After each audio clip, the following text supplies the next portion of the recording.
राधे राधे गुरुजी। जी आपके चरणों में मेरा कोटि कोटि प्रणाम। खुश रहो। बोलो। गुरुजी मैं आपसे बस एक ही क्वेश्चन करना चाहती हूँ। मेरे जो पति हैं ना बहुत नशा करते हैं। क्या खाते हैं? मतलब कि वही दारू जैसे बहुत पीते हैं। कहाँ हैं? यही पास में है। बात कराओ। दारू पीकर बात बात पर झगड़ा करना, घर में कलश करना, यही सब ज्यादा करते हैं। बुलाओ। गुस्सा उनको काफी आता है। बुलाओ भैया, बात कर लो। राधे राधे गुरु जी। क्या नाम है आपका? राधे राधे। संतोष विश्वकर्मा वाराणसी से। संतोष विश्वकर्मा बनारस से। जी। तो संतोष जी काहे शराब पीते हो? एक्चुअली गुरु जी मुझे तो रोज़ टाइम मिलता नहीं है, वीक में एक दिन मिलता है। सुबह 9 बजे ड्यूटी पे जाता हूँ, रात को 10 बजे आता हूँ। वीक में एक दिन समय मिलता है। उसके बाद घर पे रहने के लिए परिवार के साथ रहना चाहते हैं, उसमें पे ये मुझे झगड़ा करेंगी। आदमी क्या करेगा बताइएगा। अच्छा, पत्नी झगड़ा करती है? छोटी छोटी बातों पे झगड़ा करना चालू कर देंगे। तो आप शराब पी के आओगे तो पत्नी झगड़ा नहीं करेगी कि क्यों पी आए हो? झगड़ा भी क्या, रुक जाओ माइक देने दो। वो पत्नी यही तो बोलती होगी शराब पी के क्यों आए हो। अब ये झगड़ा, ये पत्नी आपका भला चाहती है कि बुरा चाहती है? उत्तर दो। चाहती तो भला है लेकिन तो फिर काहे? उसका भी तो तरीका होता है ना, नॉर्मली से आराम से भी बोल सकती हैं। तो आराम से बोल, सुन, आराम से बोल दो कि अब शराब मत पीना। बोल दो, बोल दो। आने से पहले ही मैंने इनको बोल चुका है कि शराब नहीं पीऊंगा। तो अब नहीं पियोगे ना? आने से पहले ही बोल दिया था मैंने इनको।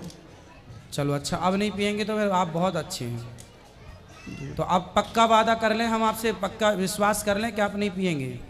जी कर लीजिए, लेकिन इनसे बोलिए झगड़ा ना किया करें। नहीं, अब आप झगड़ा मत करना। पिछले 1 सालों से ये मायके में हैं अपने। हैं? जब पिछले 1 सालों से ये मायके में हैं और 1 साल में मुझे एक बार भी फ़ोन नहीं किया इन्होंने। दांत दिखाओ अपने, दांत ऐसे। अच्छा ठीक है। गुटखा तो नहीं खाते? खाते हैं कभी कभी। दांत कुछ काले काले से लगे इसलिए हमने जूम करके देखा। अब नहीं गुटखा खाना, गुटखा खाना सही है? नहीं, कुछ भी सही है, नशा कोई भी सही नहीं है। हाँ तो फिर देखो, इतने समझदार हो आप। कितना कमा लेते हो रोज का? 3-4 हज़ार रोज का? जी। अच्छा कमाते हो यार, 4,000 रुपये रोज कि महीने में? नहीं, महीने में नहीं, रोज़। वाह, तो बढ़िया। इतने अच्छे आदमी हो, फिर अच्छे योग्य बनो, समाज में अपना नाम कमाओ, यश कमाओ। बड़े बड़े इंजीनियर नहीं कमा रहे हैं 4,000 रुपये रोज का? जी, मेरा खुद का गैराज है, मेरे यहाँ 8 बंदे काम करते हैं।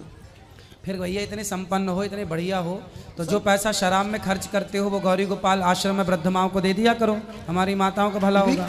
वीक में एक दिन पीता हूँ, उसमें भी इनके झगड़ा करने की वजह से। हैं? हफ्ते में एक दिन पीता हूँ, भी इनकी झगड़ा करने की वजह से। अब नहीं करना बेटा झगड़ा है। पिछले 1 सालों से मायके में जब भी इनको फोन चलो बात करो, 1 साल से मायके में क्यों हो? जब शराब पीकर आएंगे गुरुजी तो हम इनसे बोलेंगे ना कि क्यों शराब पीकर आए हैं आप, तो कुछ बोलते ही नहीं है। अपना आएंगे आराम से सो जाएंगे, तो सुबह उठते हैं तो पूछते हैं कि क्यों शराब पिए, काहे पिए। बस शराब के लिए बात होती है। शराब पी लेंगे तो इनका गुस्सा कहीं निकलता नहीं है। हमको मारेंगे पीटेंगे। अब क्या बताएं, अंदरूनी बातें गुरुजी, जो बात है वो बात है। मारते पीटते हैं वहाँ बहुत ज़्यादा हैं, इसीलिए मेरे घर वाले ना बुला लेते हैं। यहाँ पर आँख पे मार दिए तो यहाँ हाथ पे। बात कराओ अब। गुरुजी मैं हर उस लड़की को मारने के लिए तैयार हूँ जो मेरे सामने मेरी माँ को गाली देगी। तो आपकी माँ को गाली देती हैं ये? पक्का गाली देती थी। अब तो मान लीजिए एक्सपायर से मेरी मम्मी एक्सपायर कर गई हैं। मैं मात्र 15 दिन का था जब मेरे पिताजी एक्सपायर किए थे। हाँ। मेरी माँ और भाई पाल पोस के बड़ा किए हैं। नहीं तो आप तो ये गलत, आपने पति की माँ को गाली क्यों दोगी भाई? और मेरी भाभी तब आई थी। पति लोग भी पत्नी की माँ को गाली देते हैं तो पत्नियों को तो चंडी चढ़ जाती है। तो फिर पति की माँ नहीं होती क्या? मेरी भाभी, जब मैं 10 साल का था तो मेरी भाभी की शादी हुआ था भैया का, उनको बोलती तुम रखे हो उसको। नहीं, ये तो गलत बात है बेटा। सास की सेवा करना था, अब तो चली गई सास, पर ये गलत बात कराओ। बताइए गुरुजी, सब परिवार एक साइड रहेंगे और मैं अकेले रहूंगी। सब लोग मुझे मिलकर जब कुछ ना कुछ बोलेंगे तो थोड़ा सा मैं बात कर देती तो ज़्यादा हो जाता है।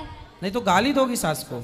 नहीं, गाली नहीं दिए थे, बस ये कह रहे हैं ना गाली क्यों दें। जैसे मेरी माँ है वैसे वो भी तो हमारी माँ है। एक माँ छोड़ते तो एक माँ पाते तो भी तो है हम लोग। तो माँ को गाली तो आपने, अभी मायके में थी 1 साल, तो 1 साल में अपनी माँ को तो गाली आपने दिया नहीं होगा? नहीं गुरुजी, तो सास को काहे गाली देके नहीं दिए, मार डाली? नहीं दिए, हम वृद्धाश्रम यहाँ पर हम नहीं दिए हैं। अब नहीं देना। 7 साल हो गई शादी को। इनसे पूछे कितने साल तक मुझे वहाँ पे रखे हैं। 2 बच्चे मेरे हैं। मेरी मम्मी मुझे हर तरफ से सहायता करती है। इतना पैसा कमाते हैं, एक भी नहीं देते हैं। कैसे बच्चे कहाँ से कैसे देखो पले? अब इनसे बात कराओ। अभी 2 महीनों में मैंने इनके ऊपर 70,000 रुपया खर्च किया है। हैं? बोल रही मुझे पैसे नहीं देते हैं। 2 महीने में 70,000 रुपया खर्चा किया उनके काय में खर्च कर दिए? इनको मोबाइल, अब वो मंगलसूत्र और खर्चे वगैरह, साड़ी वगैरह दिलाए हो? दिलाए हैं। हाँ जब तो भाई मेरे- पत्नी आपकी है तो दिलानी ना पड़ेगा। कैसे बोल देंगे मैं पैसा खर्च नहीं करता इनके ऊपर। सुनो सुनो सुनो, देखो ये बताओ, ये गृहस्थी आपकी है कि किसी और की है? सिर्फ अकेले समझने से नहीं ना होना गुरुजी। बात ठीक कह रहे हो आप, पर मुझे एक प्रश्न का उत्तर दो, ये गृहस्थी आपकी है किसी और जी की मेरी है? है। बनेगी तो आपकी और बिगड़ेगी तो मेरे ही। इसलिए बेटा, जो बातें बीत गई अब उन्हें छोड़ो और एक नई जिंदगी को प्रेम से शुरुआत करो। बेटा आप भी अपने पति परमेश्वर होता है और पति की माँ। आपका पति कौन है आपके लिए? बात कराओ जरा 1 मिनट। आपका पति कौन है आपके लिए? हमारे पति यही हैं। यही तो है। हाँ, पर किस रूप में देखती हो अपने पति को? भगवान के ही रूप में देखते हैं। तो जब पति भगवान है तो